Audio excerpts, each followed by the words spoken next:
Hemos estado hablando acerca de la necesidad de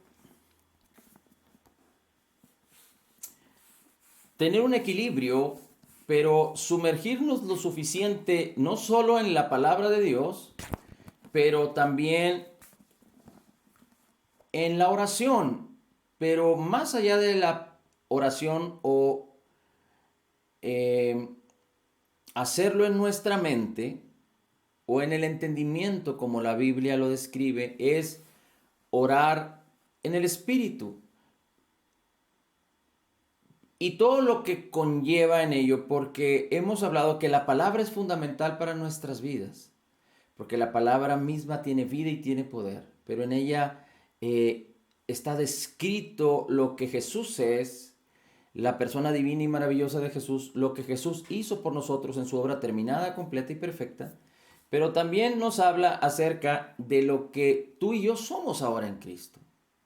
Así es que la palabra, renovando nuestras mentes, poniéndola en nuestros ojos, en nuestros oídos, en nuestra boca, una y otra vez, permite que la palabra renueve nuestras mentes y nuestras vidas sean transformadas. Ahora, hay una operación y un poder y una gloria y un trabajo que en conjunto con la palabra lo hace el Espíritu Santo. Porque el Espíritu Santo para todo creyente nacido de nuevo nos fue dado en nuestro interior porque ahora somos un espíritu con Cristo. Pero es muy importante entender y recordar siempre que todo creyente nacido de nuevo dejó su vieja naturaleza no por voluntad propia, sino que el mismo poder de Dios tomó la vieja naturaleza, la llevó a la cruz del Calvario, la hizo morir de tal manera que esa vieja naturaleza no se puede levantar más, porque tiene que ver con algo espiritual y Romanos 6:6 dice que nosotros fuimos crucificados juntamente con Cristo, nuestra vieja naturaleza, nuestro espíritu separado de Dios. Pero como el hombre es un ser tripartita, espíritu, alma y cuerpo, entonces nos fue dado un nuevo espíritu creado en la justicia y santidad de la verdad, como lo dice Efesios 4:24. Pero como creímos en Jesús y en el pago de sus pecados y en su obra terminada, completa y perfecta, y lo recibimos como Señor y Salvador, ahora nos fue dado no solo un nuevo espíritu creado en la justicia y santidad de la verdad, una nueva creación en nosotros, como lo dice 2 Corintios 5:17, el que está en Cristo nueva criatura es, pero también el espíritu de Cristo nos fue dado para unirse en unidad perfecta con nuestro espíritu, de tal manera que el espíritu de Cristo y nuestro espíritu son uno perfecto. El Espíritu de Cristo, el Espíritu Santo, el Espíritu de gracia, el Espíritu de verdad, el Espíritu de justicia, como la Biblia lo describe, el Consolador es quien ahora mora en nosotros. Recuerde que Cristo Jesús nos sacó de las tinieblas y nos trasladó al reino de su amado Hijo. Así es que antes éramos hijos de ira, éramos hijos del diablo, ahora somos hijos de Dios. Y si hijos de Dios, dice la Escritura que somos coherederos con Cristo, herederos de Dios y coherederos con Cristo. Pero todo lo hizo el Señor por su poder y su gloria. Y la palabra de Dios permite que sea expuesta la verdad de lo que ahora somos en Cristo para que la fe empiece a activarse y operar y moverse en nuestras vidas, porque solo a través de la fe podemos apropiarnos de lo que somos en el Espíritu, para que nuestra alma y nuestro cuerpo armonicen con lo que somos en el Espíritu. Somos altamente favorecidos, somos totalmente perdonados, somos perfectamente justificados, somos grandemente bendecidos, somos profundamente amados, somos más que vencedores. Dice la Escritura que como Jesús es, así somos nosotros en este mundo. En nuestro espíritu somos nueva creación en el espíritu. Pero Dios lo hizo de esta forma y de esta manera para que a través de su palabra y el poder del Espíritu que ahora está en aquel creyente que tiene el bautismo del Espíritu Santo, pueda manifestarse por la palabra y el Espíritu todo lo que hay en nuestro interior y que se manifieste en nuestro exterior, para que los demás crean que Jesús vive y para que todos vengan al conocimiento de la verdad. Recuerde que 2 Corintios 3:18 nos enseña que poniendo o pudiendo hacerlo viendo a Cristo, viendo a cara descubierta, como en un espejo, la gloria del Señor en la palabra, somos transformados de gloria en gloria, en la misma imagen de Jesús que ya está en nosotros. Porque si el Espíritu de Cristo es uno con nuestro Espíritu, la imagen de Cristo está en nosotros, dice, y somos transformados de gloria en gloria, como por el Espíritu del Señor. Así es que es tan importante que la palabra sea un alimento continuo y que abundemos en la palabra para que Cristo abunde por la fe en nuestros corazones.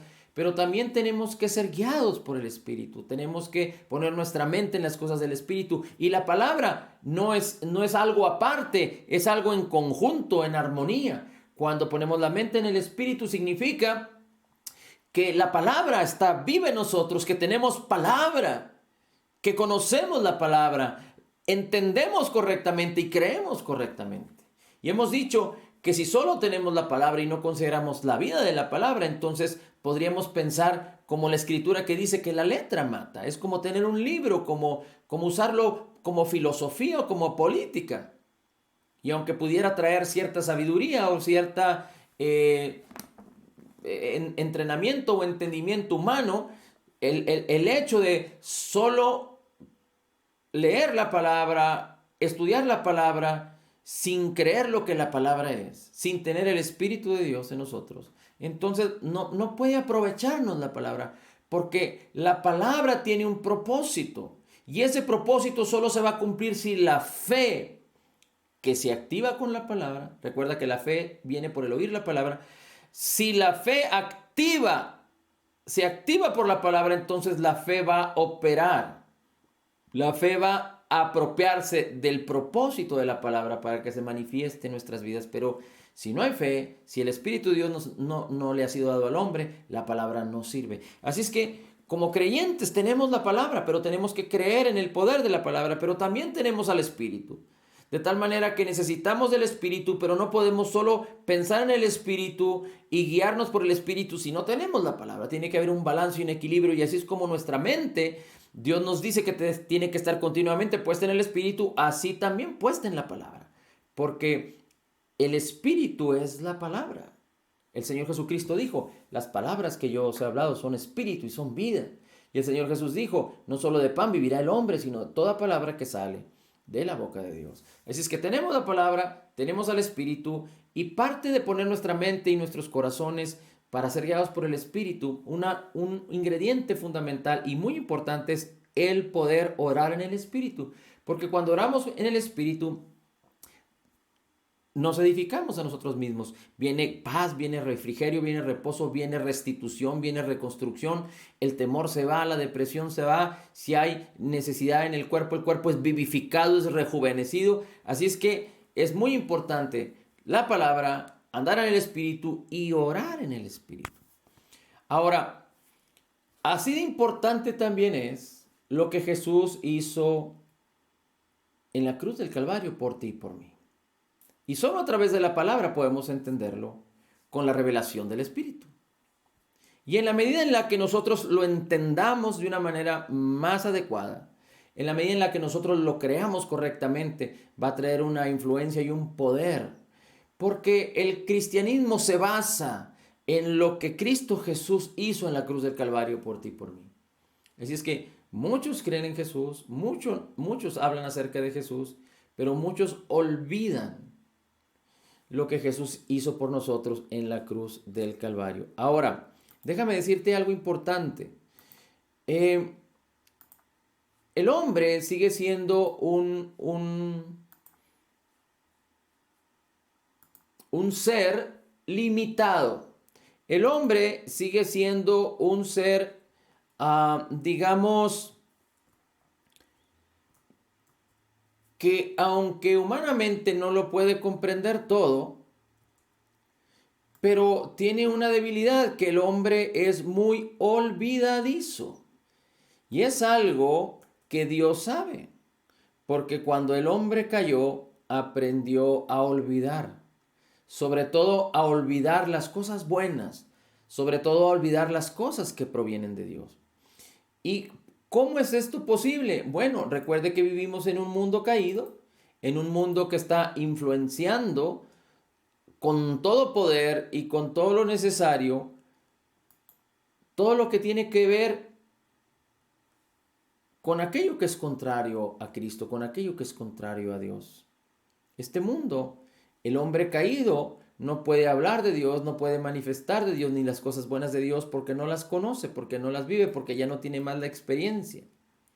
Así es que lo que abunda en este mundo, y sin querer hablar acerca de lo que abundaba en aquella época en la historia bíblica, vamos a hablar de lo que abunda hoy. Lo que abunda hoy es mentira, es engaño, es egocentrismo, es el amor al dinero, es la incertidumbre, es el pánico, es el terror, etcétera, etcétera, etcétera. Así es que, como el hombre es olvidadizo y Dios lo sabe, por eso Dios nos enseña, por ejemplo, a meditar en la palabra. No a leer una vez alguna escritura y con eso es suficiente, sino Dios instruyó a sus hijos a través de la historia, y Dios nos instruye a nosotros que debemos recordar las palabras del Señor, que debemos meditarlas, hacerlas nuestras hasta que éstas habiten, hasta que éstas permanezcan. Así es que vamos a ver algunos versículos que tienen que ver con poder nosotros. ¿Cuál es la importancia de recordar? ¿Cuál es la importancia de tener memoria? ¿Cuál es la importancia de recordar? Y particularmente quiero hablar acerca de una historia. Una historia que tiene que ver con Abraham y que tiene que ver con su primo Lot.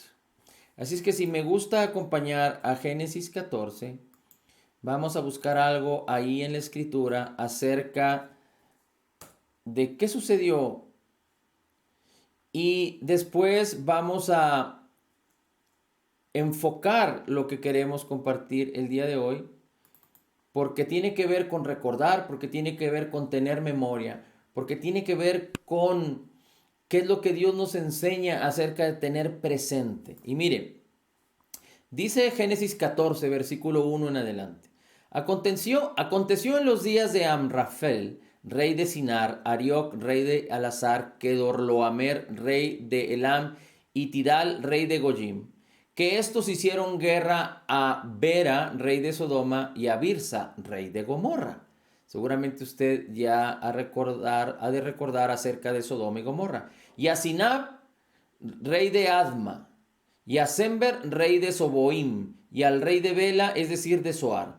Todos estos se reunieron como aliados en el valle de Sidim, es decir, el mar salado. 12 años habían servido a Kedorloamer, pero el año 13 se rebelaron. Y en el año 14 Kedorloamer y los reyes que estaban con él vinieron y derrotaron a los refaitas y a Astarot, Carnaim, y a los susitas en Am, y a los emitas en Sabe Kiriataim, y a los oreos en el monte de Seir hasta el Parán que está junto al desierto. Entonces volvieron a En-Mispat, es decir, a Cedes, y conquistaron todo el territorio de los amalecitas y también de los amorreos que habitaban en Hasesón Tamar. Y salió el rey de Sodoma con el rey de Gomorra, el rey de Adma, el rey de Soboaim y el rey de Bela, es decir, Soar, y presentaron batalla contra ellos en el valle de Sidim.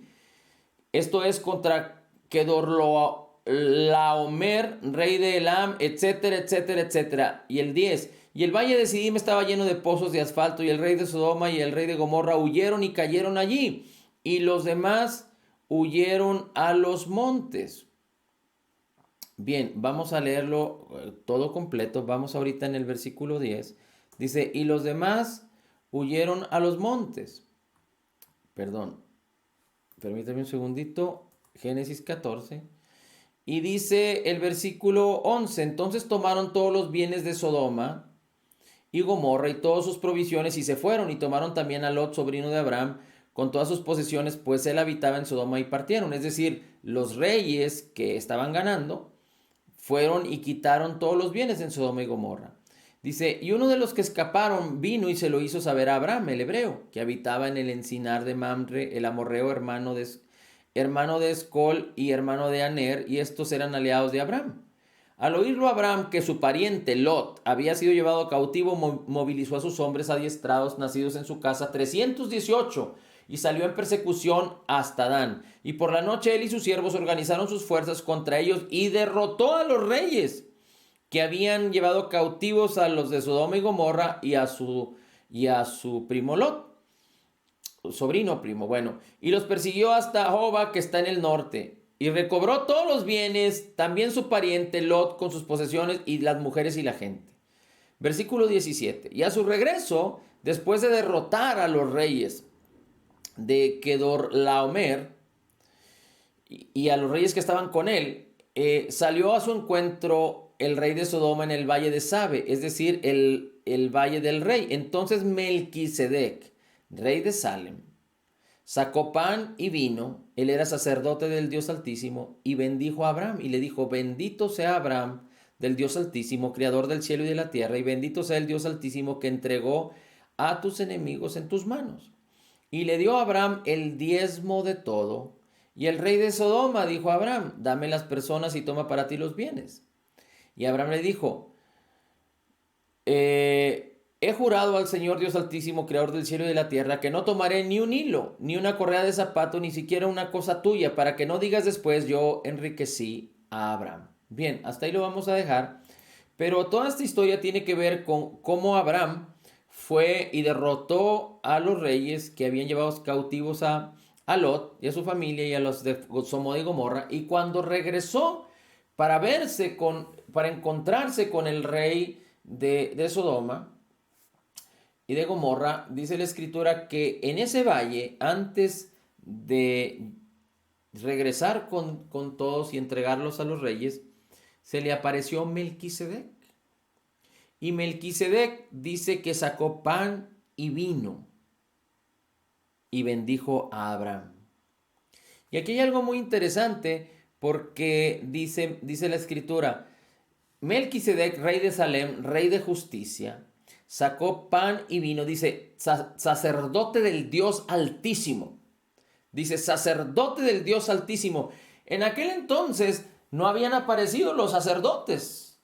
Recuerde que en la época de los jueces de Israel aparecieron los sacerdotes, profetas, sacerdotes, pero bueno, previamente los sacerdotes Dios los define o los presenta con Moisés cuando saca al pueblo de Egipto. Pero aquí vemos a Abraham 400 y pico de años antes de Moisés, y donde sale un sacerdote que dice la escritura era sacerdote del Dios Altísimo. Sacó pan, sacó vino, bendijo a Abraham, y dice la escritura que Abraham le dio el diezmo de todo a Melquisedec. Entonces, en esta experiencia de victoria de Abraham, vemos cómo sale un sacerdote, el rey de Salem, el rey de justicia, dice la escritura, sacó pan y vino, participó con Abraham. Si sacó pan y vino es porque participó del pan y del vino con Abraham, y Abraham le dio el diezmo. Entonces vemos el pan, el vino y el diezmo. No vamos a ver ni vamos a hablar nada acerca del diezmo, pero para todos aquellos incrédulos acerca del diezmo, el diezmo no es algo que se provisionó o se inventó o se instituyó como algo original o por primera vez en la época de Moisés, porque aquí estamos viendo a Abraham que dio los diezmos al rey del Dios Altísimo más de 400 años antes de que Moisés apareciera. Bien, ahora, ¿quién es este Melquisedec? Vamos a ir a Hebreos. Y acompáñeme a la escritura en Hebreos y vamos a ir a Hebreos capítulo 7. Y dice la escritura, Hebreos capítulo 7, versículo 1. Hebreos capítulo 7, versículo 1. Melquisedec fue rey de Salem y sacerdote del Dios Altísimo. Cuando Abraham regresaba de una batalla en la que había derrotado a unos reyes, Melquisedec salió a recibirlo y lo bendijo. Entonces Abraham le dio a Melquisedec la 10ª parte de todo lo que había ganado en la batalla. Bueno, aquí no está hablando acerca del pan y el vino, pero sí de los diezmos. Pero sigue diciendo, el nombre Melquisedec significa rey justo, pero también se llama rey de Salem, que significa rey de paz. Nadie sabe quiénes fueron sus padres ni sus antepasados, ni tampoco cuándo o dónde nació y murió. Por eso él, como sacerdote, se parece al Hijo de Dios, que es sacerdote para siempre. Ahora bien, Melquisedec era tan importante que nuestro antepasado Abraham le dio la 10ª parte de todo lo que ganó en la batalla. De acuerdo con la ley de Moisés, si un sacerdote pertenece a la familia de Leví, tiene derecho a recibir la 10ª parte de todo lo que gana el pueblo. No importa que el sacerdote sea del mismo pueblo o la familia, todo por igual tiene que dar la 10ª parte. Aunque Melquisedec no pertenecía a la familia de Leví, porque la familia de Leví fue 400 años después, recibió Melquisedec la 10ª parte de lo que había ganado Abraham, a quien Dios le había hecho promesas. Melquisedec bendijo a Abraham. Estoy leyendo Hebreos capítulo 7, pero en la versión traducción del lenguaje actual. Dice, Melquisedec bendijo a Abraham, y como todos sabemos, el que bendice es más importante que el que recibe la bendición. Los sacerdotes que ahora reciben la 10ª parte de lo que ganamos son personas que algún día morirán. Melquisedec, en cambio, sigue vivo, dice la Escritura, porque la Biblia no dice que haya muerto. Por eso podemos decir que los sacerdotes de ahora, que pertenecen a la familia de Leví, también le dieron a Melquisedec la 10ª parte porque Abraham actuó como su representante. Esto fue así porque todos ellos son descendientes de Abraham, aunque todavía no habían nacido cuando Abraham se encontró con Melquisedec. De alguna manera todos ellos estaban presentes en Abraham, es decir, habían sido descendientes de Abraham. Dice, Dios le dio la ley al pueblo de Israel. Esa ley se hizo pensando en que los sacerdotes de la familia de Leví ayudarían al pueblo a ser perfecto. Pero como aquellos sacerdotes no pudieron hacerlo, fue necesario que apareciera un sacerdote diferente, uno que no fuera descendiente del sacerdote Aarón, sino como Melquisedec. Porque si cambia la clase del sacerdote, también cambia la ley. Porque la ley de Moisés le fue dada para implementarse a Moisés y a los levitas, a los sacerdotes de la familia de Leví. Ese sacerdote tan distinto del cual estamos hablando es nuestro Señor Jesucristo. Como todos sabemos, él no descendía de la familia de Aarón, sino de Judá. La ley de Moisés dice que de esa familia nadie puede ser sacerdote, es decir, de Judá.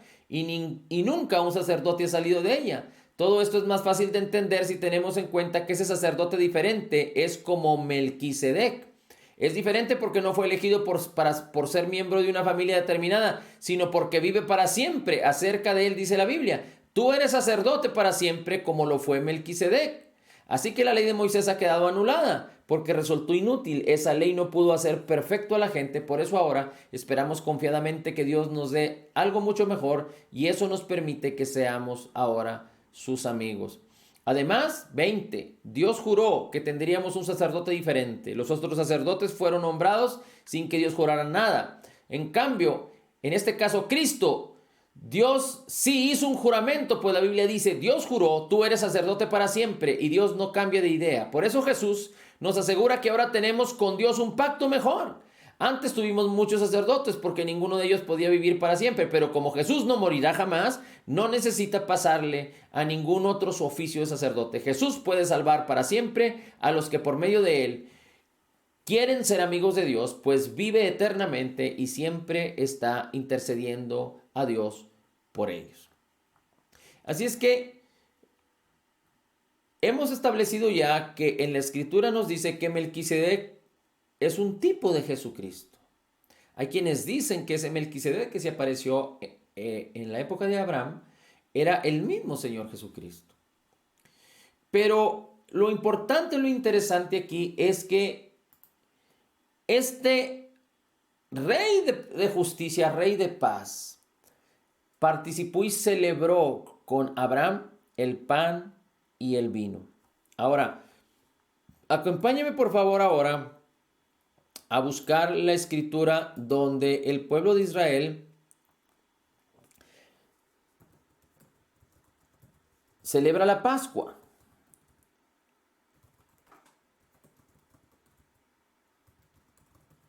Así es que acompáñenme a la escritura y vamos a leer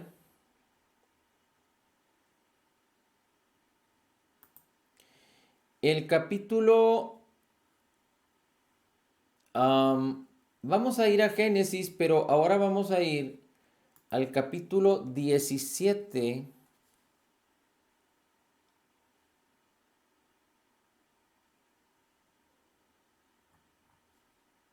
Bueno, en el capítulo 17 podemos encontrar cómo Dios hizo un pacto con Abraham. Pero mejor vamos directamente a buscar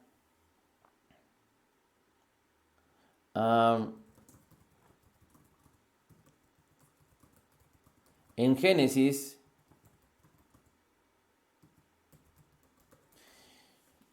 pero vamos a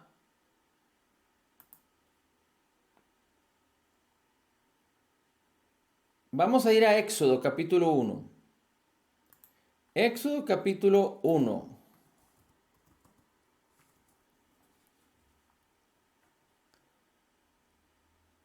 Y vamos a buscar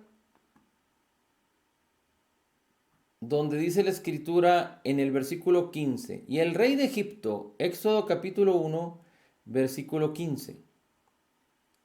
Dice, y el rey de Egipto habló a las parteras de las hebreas, una de las cuales se llamaba Cifra y la otra Púa, y le dijo, cuando estéis asistiendo a las hebreas a dar a luz y las veáis sobre el lecho del parto, si es un hijo, les daréis muerte, pero si es una hija, entonces vivirá. Pero las parteras temían a Dios y no hicieron caso del rey de Egipto, lo que les había mandado, sino que dejaron con vida a los niños. El rey de Egipto hizo llamar a las parteras y les dijo, ¿por qué habéis hecho esto?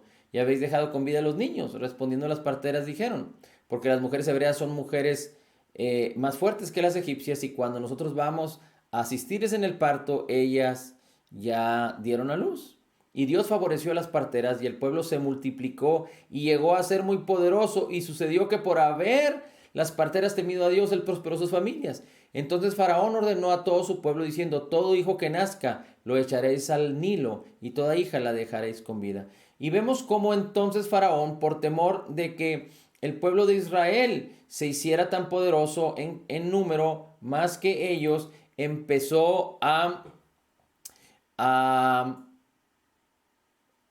querer que el pueblo de Israel no creciera más, es decir, que no avanzara en cantidad para no después tener temor por el poder del pueblo.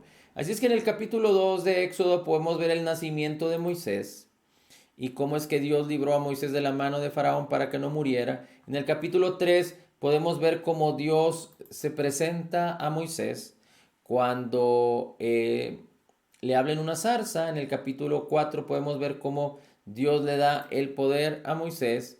Y entonces en el capítulo 5 podemos ver cómo empieza el diálogo con Faraón y cómo empiezan a suceder todo este tipo de cosas.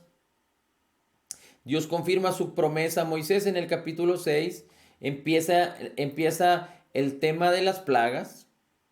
¿Se acuerda usted que vinieron cuando Faraón no quiso dejar al pueblo de Israel? Porque Moisés y Aarón fueron a proclamar que que Faraón dejara salir al pueblo, pero el pueblo, al pueblo de Israel, pero Faraón no quiso hacerlo, entonces vinieron las plagas. Y quisiera que fuéramos a ver, pues usted seguramente debe recordarse de las plagas, pero quisiera que fuéramos a ver la última plaga, la 10ª. Dice en el capítulo 11, versículo 1. Y el Señor dijo a Moisés, una plaga más traeré sobre Faraón y sobre Egipto, después de la cual los dejará ir. Dice, versículo 2, di ahora al pueblo que cada hombre pida a su vecino y cada mujer a su vecina objetos de plata y objetos de oro. Y el Señor hizo que el pueblo se ganara el favor de los egipcios y recibieron oro y plata. El 4, versículo 4, y Moisés dijo, así dice el Señor, a medianoche yo pasaré por toda la tierra de Egipto, y morirá todo primogénito en la tierra de Egipto, desde el primogénito de Faraón, que se sienta en su trono, hasta el primogénito de la sierva que está detrás del molino, también todo primogénito del ganado, y habrá gran clamor en toda la tierra de Egipto como nunca antes lo ha habido y nunca más lo habrá. Pero a ninguno de los hijos de Israel, ni siquiera un perro le ladrará, ni a hombre ni animal que entendáis cómo el Señor hace distinción entre Egipto e Israel. Una vez más, pero a ninguno de los hijos de Israel ni siquiera a un perro le ladrará. Déjeme, cambio aquí la versión y voy a poner una versión que es la más normal que todos, la mayoría de las personas tienen. Y vamos a leer aquí, dice la escritura, como dice otra vez en el versículo 7, pero contra todos los hijos de Israel, desde el hombre hasta la bestia, ni un perro moverá su lengua, para que sepáis que el Señor hace diferencia entre los egipcios y los israelitas. Y descenderán a mí todos estos tus siervos, inclinándoos delante de mí, me dirán, vete tú y todo el pueblo que está debajo de ti, y después de esto yo saldré. Y salió muy enojado de la presencia de Faraón. Y el Señor dijo a Moisés, Faraón no os oirá porque mis maravillas se multipliquen, para que mis maravillas se multipliquen en la tierra de Egipto. Y Moisés y Aarón hicieron todos estos prodigios delante de Faraón. Así es que la 10ª plaga había sido anunciada a Faraón. Pero Faraón no quiso dejar ir al pueblo. Y entonces, versículo 1 del capítulo 12, el Señor habló a Moisés y a Aarón y les dijo, versículo 2, este mes os será principio de los meses, para vosotros será este el primero de los meses del año. Hablad a toda la congregación de Israel diciendo, en el 10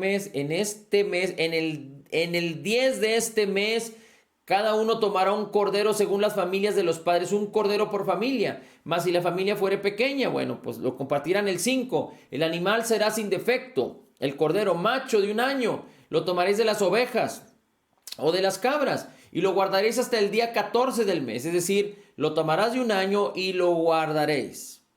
Estará contigo, lo guardaréis, y lo inmolará toda la congregación del pueblo de Israel entre las 2 tardes, y tomarán de la sangre, y lo pondrán en los 2 postes y en el dintel de las casas en las que lo han de comer, y aquella noche comerán la carne asada al fuego, y los panes sin levadura con hierbas amargas. Es decir, recuerde que los días de los egipcios, de los israelitas, estaban establecidos cuando estaba el sol por meterse, empezaba el día, hasta el otro día, hasta cuando el sol se iba a meter. Entonces dice, entre las 2 tardes, quiere decir que en la noche comeréis el cordero. Dice, en aquella noche comeréis la carne asada al fuego y panes sin levadura, con hierbas amargas lo comerás, y ninguna cosa comeréis de él cruda ni cocida en agua, sino asada al fuego, su cabeza con sus pies y sus entrañas. Asada al fuego. Aquí es algo muy importante porque el fuego tiene que ver con el juicio. El fuego tiene que ver con el juicio. Así es que el cordero fue quemado, fue asado al fuego. El fuego tiene que ver con el juicio. En otras palabras, ese cordero fue puesto delante del juicio. Dice, y lo comeréis así, ceñidos vuestros lomos, vuestro calzado a vuestros pies y vuestro bordón en vuestra mano, y lo comeréis apresuradamente en la Pascua del Señor. Es decir, lo comeréis preparados.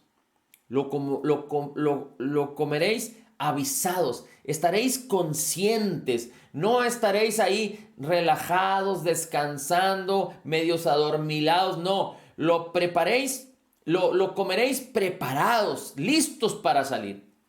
12. Pues yo pasaré aquella noche en la tierra y heriré a todo primogénito.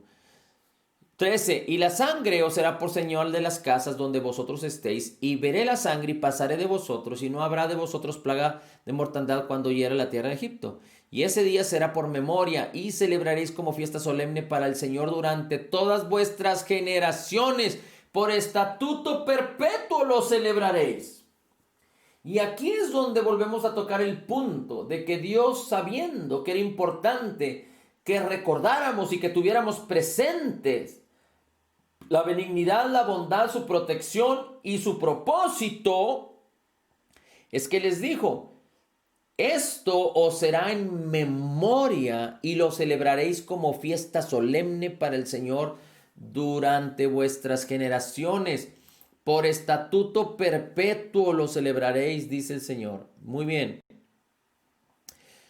Dice, 7 días comeréis panes sin levaduras, y así el primer día haréis que no haya levadura en vuestras casas, porque cualquiera que comiere leudados desde el primer día hasta el 7º será cortado de Israel.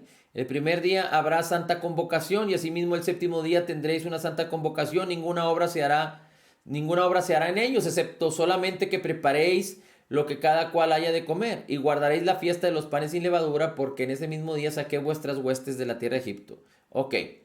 18. En el mes primero comeréis los panes sin levadura hasta el día 14. Ok. 19. Por 7 días. Bien. 20. Ninguna cosa leudada. Ok. 21. Y Moisés convocó a los ancianos de Israel y les dijo: sacad y tomaos corderos por vuestras familias y sacrificad la Pascua. Es decir, Moisés les explica. Y tomen un manojo de hisopo y mójenlo en la sangre que estará en el hebrillo, y untad el dintel y los 2 postes con la sangre que estará en el hebrillo, es decir, la parte superior de la puerta y los postes. Dice: y ninguno de vosotros salga de las puertas de su casa hasta la mañana, porque el Señor pasará hiriendo a los egipcios, y cuando vea la sangre en el dintel de los 2 postes, pasará el Señor de aquella puerta y no dejará entrar al heridor en vuestras casas para herir. Bien.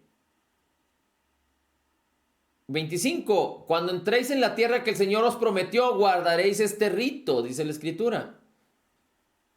Y preguntaron: ¿qué significa esto? El 26, y en el 27 dice: es la víctima de la Pascua por el Señor, el cual pasó por encima de las casas de los hijos de Israel en Egipto cuando hirió a los egipcios y libró nuestras casas. Entonces el pueblo se inclinó y adoró, y los hijos de Israel fueron y hicieron puntualmente así como el Señor lo había ordenado.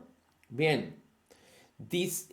Por ello, los judíos hoy en día celebran la Pascua, pero celebran como que el heridor, la muerte, pasó de largo, es decir, no los tocó, porque ellos celebraron la Pascua, pero hasta ahí se quedaron ellos. Y bueno, ya sabemos que en el capítulo 13 el Señor le dice: conságrame a todo primogénito, cualquiera que abra la matriz de los hombres y de los animales, mío es. 3, versículo 3 del capítulo 13. Y Moisés dijo al pueblo: tened memoria de este día en el cual habéis salido de Egipto. Ok. Déjenme ver aquí cuando salen.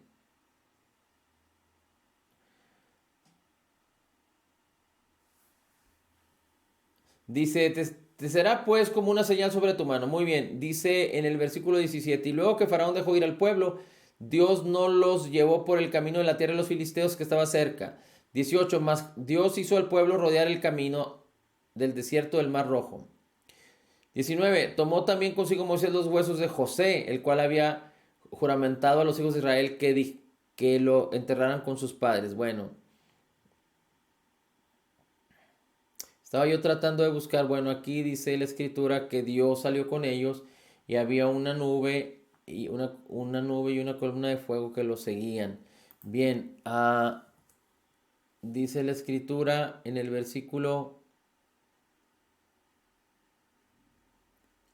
14.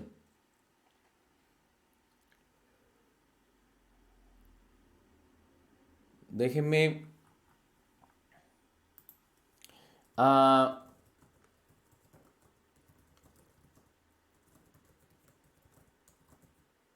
podemos ver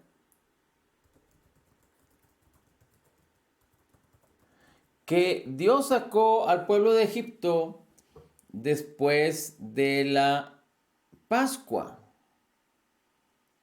Y la Pascua, los judíos la consideran como la protección de Dios. Pero, ¿cómo es que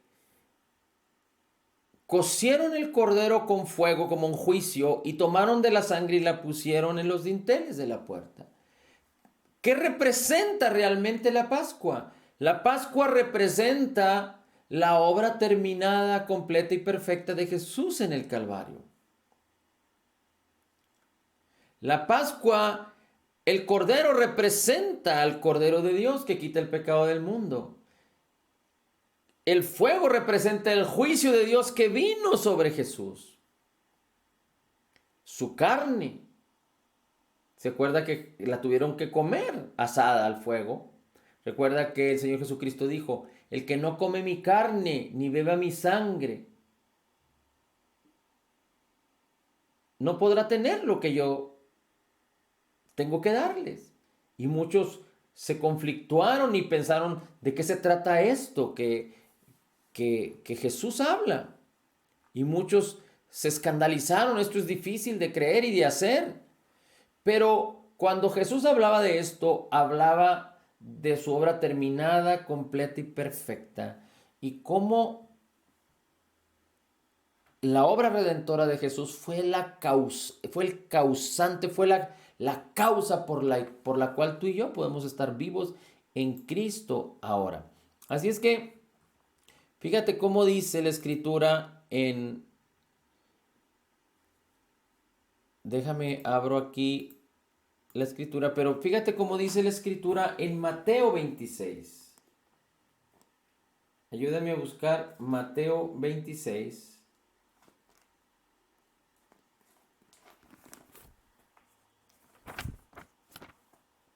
Y dice la Escritura en el versículo 26.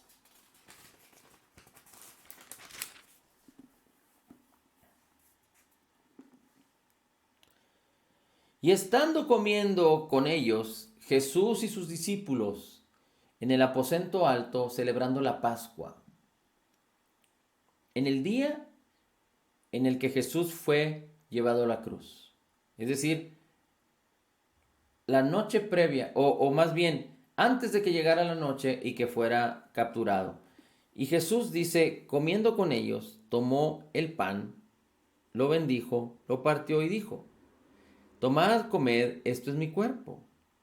Y tomando la copa y dando gracias, les dio diciendo, bebed de ella todas, porque esto es mi sangre del nuevo pacto, del nuevo testamento, la cual es derramada por muchos para remisión de los pecados. Y os digo que desde ahora no beberéis más de este fruto de la vid, no beberé más de este fruto de la vid, hasta aquel día cuando la beba nuevo con vosotros en el reino de mi Padre. Es decir, Jesús vendría a ser tomado después de esto. Recuerda que Jesús estuvo con sus discípulos, les estuvo hablando, les estuvo enseñando. Usted puede encontrar Juan cuando la vid, cuando Jesús les habla acerca del Consolador, cuando Jesús ora al Padre, Juan 14, Juan 15, Juan 16, creo que desde Juan 12, Jesús empieza a enseñarles a sus discípulos hasta que Jesús sube al Getsemaní o va al Getsemaní a orar y después desciende del Getsemaní y entonces es aprendido. Y al otro día, cerca de entre las 9 y las 12, cerca de las 9 de la mañana fue crucificado y después hubo prácticamente alrededor de 3 horas de tinieblas en donde el juicio de Dios vino sobre Jesús. Por eso Jesús dijo, Dios mío, ¿por qué me has desamparado? Es decir, Jesús representó, Jesús se ofreció, Jesús fue la propiciación por todos nuestros pecados. Así es que Jesús pagó por todas nuestras deudas. Jesús fue el sustituto perfecto, el cordero inmolado, la ofrenda perfecta y la paga que nosotros merecíamos por nuestra separación y destitución de Dios, por el pecado original y por todas nuestras acciones como resultado de estar separados de Dios, era la muerte. La paga del pecado es la muerte, como lo dice Romanos 6, 23. Entonces Jesús tuvo que sufrir la paga del pecado. Jesús tuvo que sufrir todas las culpas, el juicio por nuestras culpas, toda la condenación, toda la maldición. Y usted puede leer Isaías 53, segunda de Pedro 24, cómo el Señor Jesucristo llevó en su cuerpo nuestros pecados en el madero. Isaías 53 es muy claro, dice, ciertamente Él llevó todas nuestras enfermedades y sufrió todos nuestros dolores. Dice, nosotros le tuvimos como herido de Dios, como azotado de Dios y abatido, mas Él fue herido por causa de nuestras rebeliones, molido por causa de nuestros pecados. El castigo para darnos paz fue sobre Él, Él lo sufrió en su cuerpo, en su vida. Dice, y por su herida ya hemos sido curados. Así es que, antes de ir a Corintios 11, déjeme leerle rápidamente lo que dice la Escritura, solo para confirmarlo. En Primera de Pedro 2:24 dice así: el cual Jesús llevó nuestros pecados en su cuerpo sobre el madero. Llevó nuestros pecados en su cuerpo sobre el madero, para que nosotros, siendo muertos a los pecados, vivamos a la justicia, por la herida del cual, por la herida de Jesús, habéis sido sanados. Y déjeme antes de esto ir a segunda carta a los Corintios, capítulo 5, versículo 21. Dice, 20, dice, así que embajadores somos de Cristo, como si Dios os rogare por nosotros, os rogamos en nombre de Cristo, reconciliaos con Dios. 21, porque a él que no conoció pecado, es decir, a Jesús, lo hizo pecado por nosotros, para que nosotros fuésemos hechos la justicia de Dios en él. Y Romanos 5:17 dice que si por uno, Adán, reinó la muerte, ¿cuánto más por Cristo? Los que recibamos la abundancia de gracia y el regalo de la justicia que nos fue otorgada en la cruz del Calvario, podemos reinar en vida. En otras palabras dice, todo aquel que recibe la abundancia de gracia y todo aquel que recibe el regalo de la justicia de Jesús, en lo que Él nos otorgó por su obra redentora, por su obra terminada, completa y perfecta, pueden reinar en vida. Ahora, fíjense cómo dice la Escritura, y con esto vamos a terminar. En el capítulo 11 de Primera de Corintios. Primera de Corintios capítulo 11, versículo 24.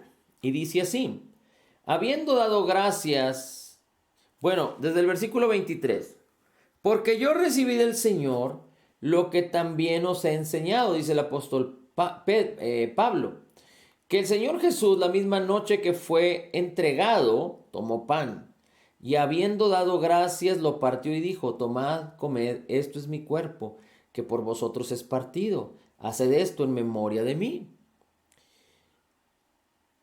Haced esto en memoria de mí. ¿Se acuerda lo que Dios le dijo a Moisés? Dile al pueblo que siempre que deben de celebrar la Pascua en memoria de mí por todas las generaciones. Continuamente tienen que hacerlo.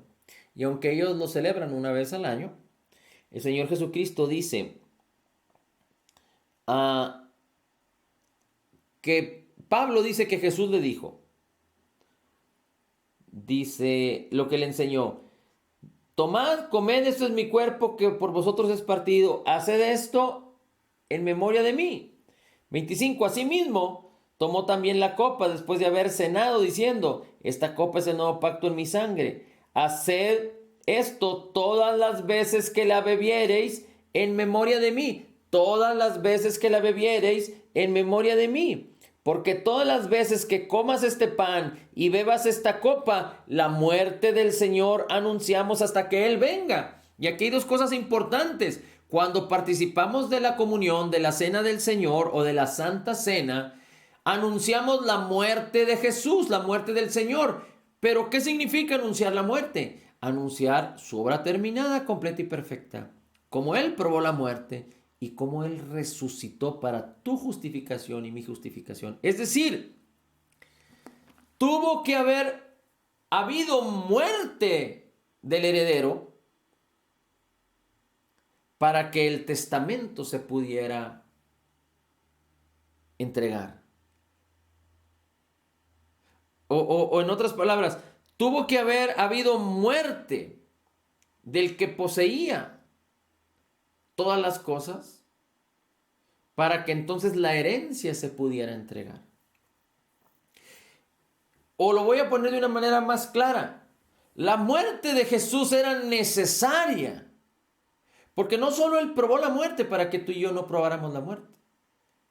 Pero era necesario que Jesús padeciera Era necesario que Jesús hiciera una obra completa y perfecta en la cruz del Calvario, pero era necesario que Él entregara su vida, que Él probara la muerte. Recuerde que el diablo no lo mató, recuerde que la misma muerte no lo mató. Él entregó su vida y Él mismo la volvió a tomar. Entonces Jesús entrega su vida, muere, pero la muerte no le pudo retener, porque Jesús fue un hombre perfecto. Jesús no tenía una condición separada de Dios. Jesús no nació con un espíritu destituido de la gloria de Dios. Él nació del Espíritu, pero Jesús no nació con una naturaleza pecaminosa como todo hombre. De tal manera que Él simplemente fue el sustituto para que tú y yo no muriéramos en el Calvario. Pero Él hizo un intercambio divino y tuvo que probar la muerte para que tú y yo no probáramos la muerte y poder destruir a quien tenía el poder de la muerte. El Señor tuvo que morir para conquistar la muerte y quitar la autoridad de aquel que tenía el poder de la muerte. Dice la Escritura que Jesús conquistó la muerte.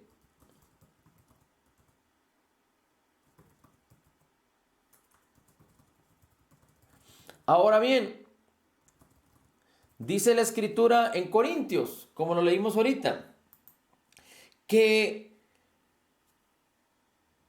dice que cuando participamos de la comunión de la Cena del Señor, no solo anunciamos su muerte, pero su resurrección, pero dice también hasta que Él venga, hasta que Él venga, hasta que Él venga. Fíjese cómo dice Hebreos capítulo 2, versículo 14. Así que, solo apúntelo, así que por cuanto los hijos participan de carne y sangre, y está hablando de Jesús, de su obra terminada, completa y perfecta, dice, los hijos participan de carne y sangre, dice, Él igualmente participó también de lo mismo, de carne y sangre. Dice, para anular mediante la muerte el poder de aquel que tenía el poder de la muerte, es decir, al diablo. Una vez más, cuanto los hijos participan de carne y sangre, dice la Escritura, Él igualmente participó también de lo mismo para anular mediante la muerte el poder de aquel que tenía el poder de la muerte, es decir, el diablo, y librar a los que por el temor a la muerte estaban sujetos a esclavitud durante toda la vida. Bien, déjenme se lo leo, voy a tratar de leerlo en otra versión. Así por cuanto los hijos participaron de carne y sangre, Él también participó de lo mismo para destruir por medio de la muerte al que tenía el imperio de la muerte, esto es, al diablo, para librar del temor para librar a todos que por el temor de la muerte estaban durante toda la vida sujetos a servidumbre. Déjenme ver si puedo utilizar aquí otra versión adicional. Dice, así que Jesús también participó de la naturaleza humana para anular mediante la muerte el que tenía el poder de la muerte, es decir, al diablo.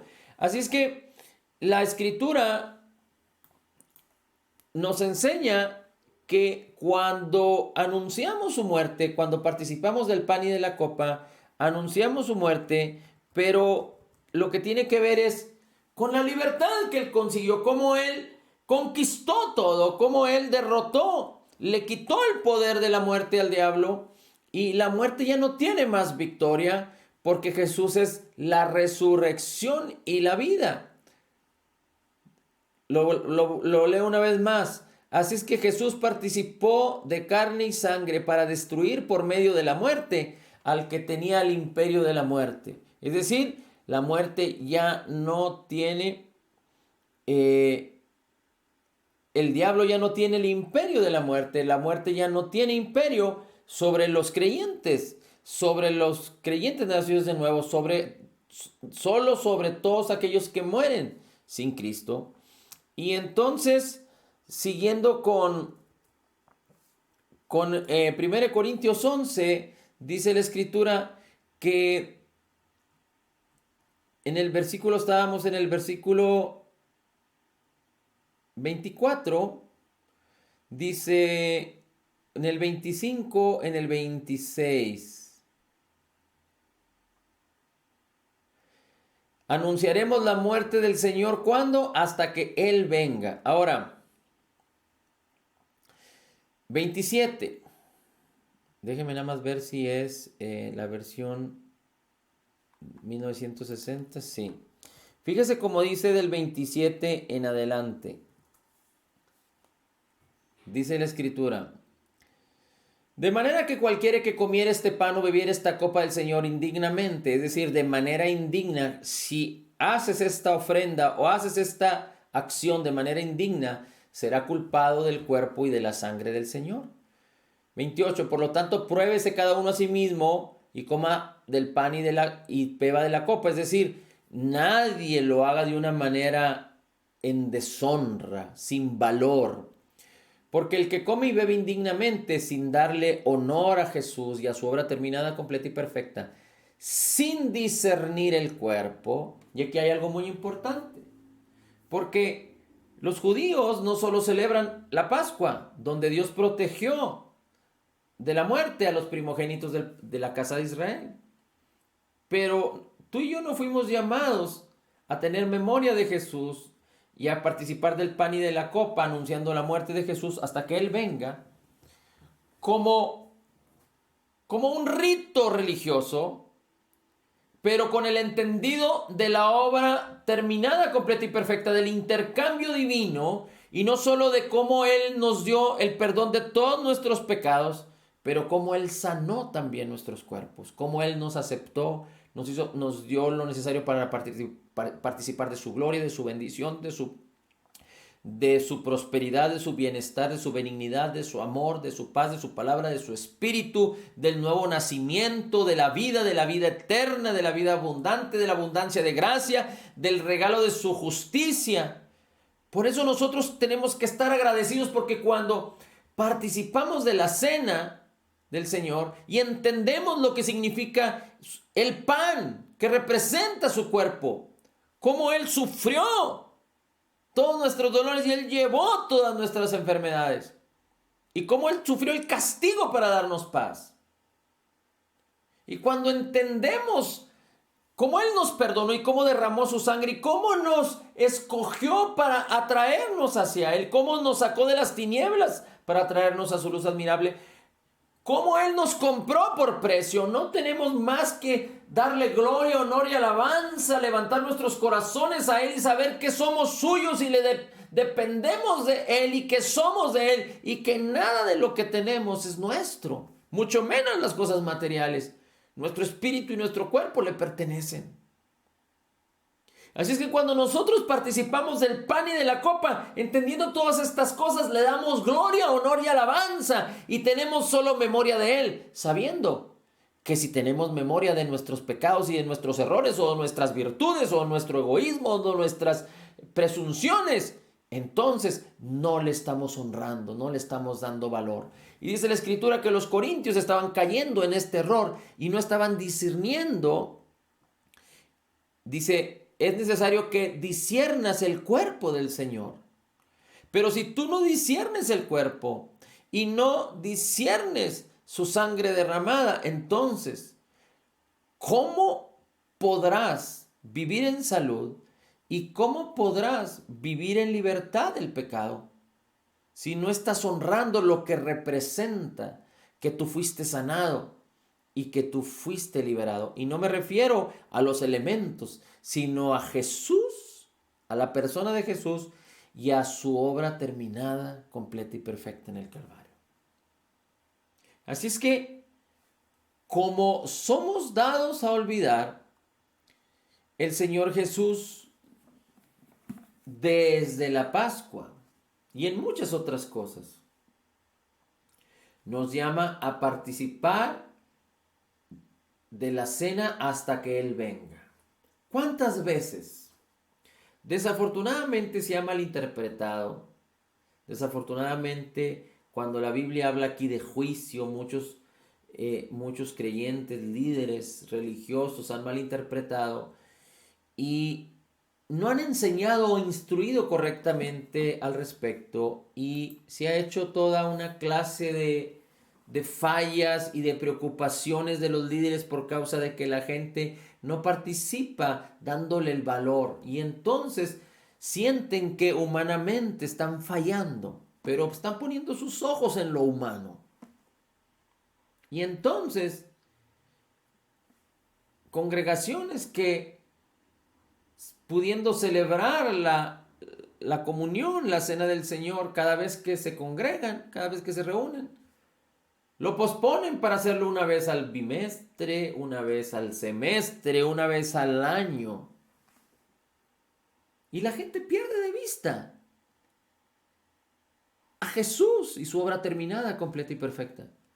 Porque se predica del amor, porque se predica de cómo vivir en victoria, porque se predica de esto, se predica de otro, pero no se edifica sobre un fundamento fuerte que es Jesús y su obra terminada, completa y perfecta. Y aunque nosotros no tenemos el propósito de quedarnos estancados ahí, pero Jesús es el centro de nuestra vida y su obra terminada, completa y perfecta es la base fundamental de nuestro cristianismo, del evangelio, de la fe que profesamos. Y participar del pan y de la copa es un motivo para nosotros para darle honor al Señor Jesús.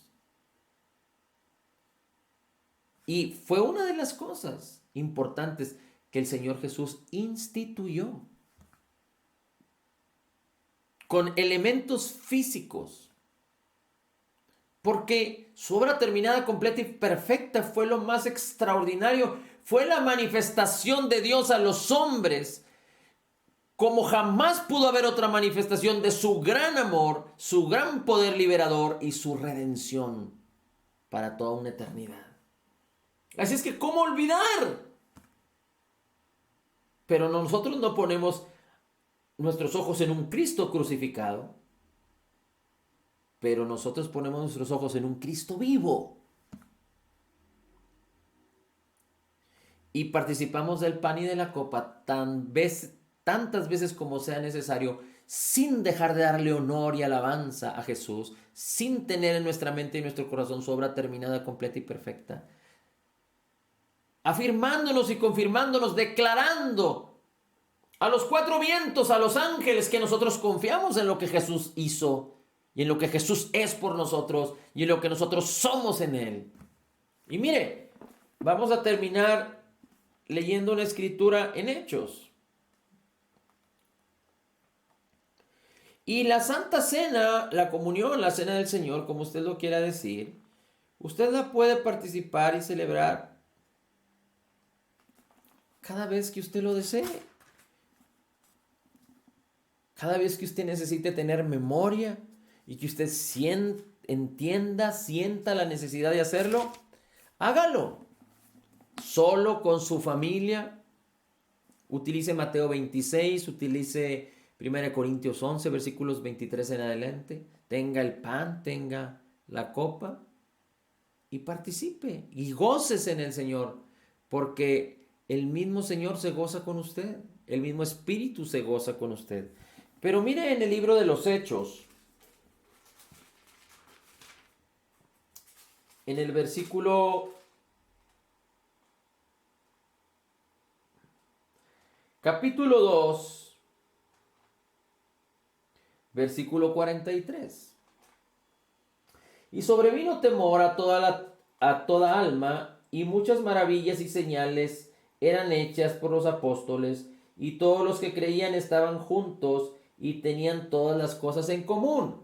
Aquí estamos viendo donde la Biblia enseña y habla acerca de los apóstoles y de la primera iglesia que surgió. Dice la Escritura que Jesús fue llevado al cielo después de que anduvo cerca de 40 días con los discípulos después de haber resucitado. Y después los discípulos, por ordenanza, por mandamiento del Señor Jesús, fueron a esperar. En oración ellos estaban esperando la promesa del Espíritu Santo y la promesa descendió. Se les aparecieron lenguas como de fuego y fueron todos llenos del Espíritu Santo. Y muchas señales y prodigios empezaron a suceder a través de ellos y hablar con denuedo acerca de Jesús y del perdón de los pecados. Y versículo 46, cuando Pedro habló por primera vez a los judíos acerca de Jesús y cómo resucitó y cómo pagó por la culpa, por los pecados de la humanidad, dice la escritura que 3,000 se convirtieron a Cristo. 46, capítulo 2, 46. Y perseverando unánimes cada día en el templo y partiendo el pan de casa en casa, comían juntos con alegría y con sencillez de corazón. Y perseverando unánimes cada día en el templo.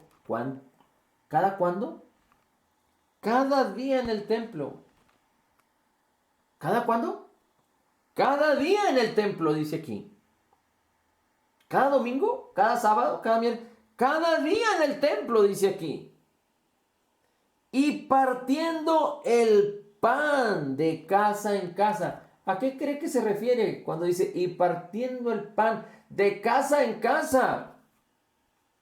Es decir, me da la idea como que no solo lo hacían en una casa una vez a la vez, pero que en un mismo día lo hacían de casa en casa.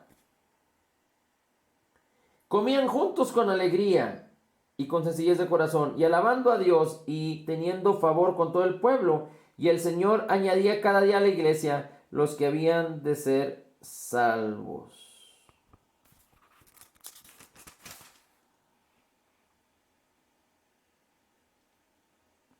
Así es que los discípulos y la iglesia primera que surgió después de que vino el bautismo del Espíritu Santo, cuando Jesús ya había resucitado,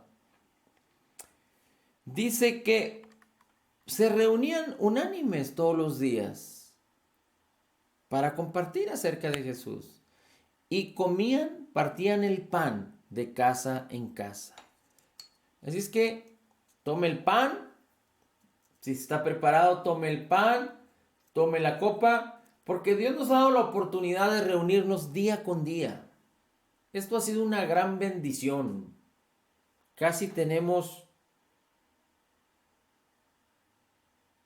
pues no sé, 9 meses reuniéndonos prácticamente todos los días. Si acaso creo que un día no nos pudimos reunir porque tuvimos que salir, pero fuera de ahí nos hemos reunido prácticamente todos los días y a veces uno de los días nos reunimos 2 veces, como normalmente es los domingos.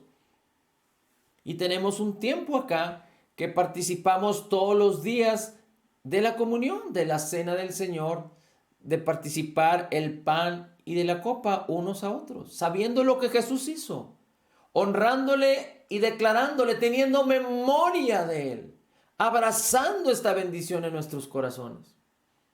Y aunque por la situación que estamos viviendo, lo podemos hacer conectados, pero lo vamos a hacer una y otra vez, dándole el valor, discerniendo el cuerpo, cómo Jesús llevó en su cuerpo todas nuestras enfermedades y sufrió en él, en la cruz del Calvario, todos nuestros dolores, entendiendo claramente cómo el castigo para darnos paz fue sobre Jesús y por sus heridas ya hemos sido curados. Le voy a pedir que si usted tiene el pan y la copa ahí y va a participar con nosotros, abra su cámara. Le voy a invitar a que cada vez que participe de la cena del Señor, abra su cámara con los elementos. Si no los tiene a la mano, usted los puede hacer un rato más, después o mañana, no hay ningún problema. Pero le voy a animar de favor que si usted va a participar del pan y de la copa y los tiene listos, abra su cámara y vamos a hacerlo juntos. Dios es un Dios bueno y Dios nos ama y nosotros le vamos a responder en amor hacia Él y vamos a honrarle, a darle gloria y a abrazar lo que Él instituyó y a dejarnos abrazar por su espíritu y su poder. Porque cuando nosotros anunciamos lo que Jesús hizo hasta que Él venga, hay un poder que se promueve, que se motiva en nosotros. En el cielo creo que hay gozo y alegría, pero la presencia del Señor que mora en nuestro interior manifiesta vida también a nuestro exterior. Así es que hagámoslo con gozo y alegría como un acto de fe. Padre, gracias por permitirnos participar del pan y de la copa. Señor Jesús, gracias por regalarnos cada momento en el que podemos participar del pan y de la copa teniendo memoria de ti, porque con un solo sacrificio perfecto has hecho perfectos a los santificados. Y sabiendo que tú mismo llevaste en tu cuerpo todos nuestros pecados en el madero, para que nosotros, muertos a los pecados, vivamos a tu justicia. Y por tu herida ya hemos sido curados. Podemos declarar que tú mismo llevaste todas nuestras enfermedades y sufriste todos nuestros dolores. El castigo para darnos paz fue sobre ti y por tu llaga ya hemos sido curados. Así es que por la fe participamos del pan en el nombre de Jesús.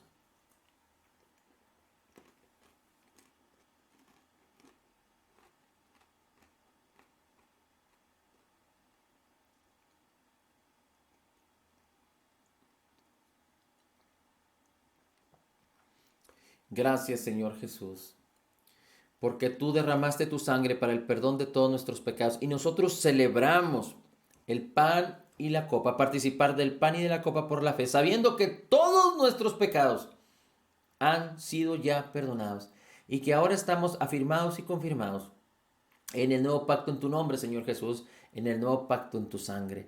Así es que gracias, Señor, gracias, bendito Dios, porque tú nos has hecho más que vencedores en ti, porque ahora somos totalmente perdonados, perfectamente justificados, altamente favorecidos, profundamente amados, grandemente bendecidos, más que vencedores en Cristo Jesús. Como tú eres, Señor Jesús, así somos nosotros en este mundo. Somos la justicia de Dios en ti, Jesús. Así es que, teniendo memoria de ti, honrándote y teniendo en nuestros corazones la seguridad de lo que tú nos has regalado, eterna redención, podemos participar por la fe en tu nombre, Jesús, de la copa que representa el nuevo pacto en tu sangre. Amén. La gloria, el honor y la alabanza para ti, Señor Jesús. Bendito sea tu nombre. Amén, amén y amén.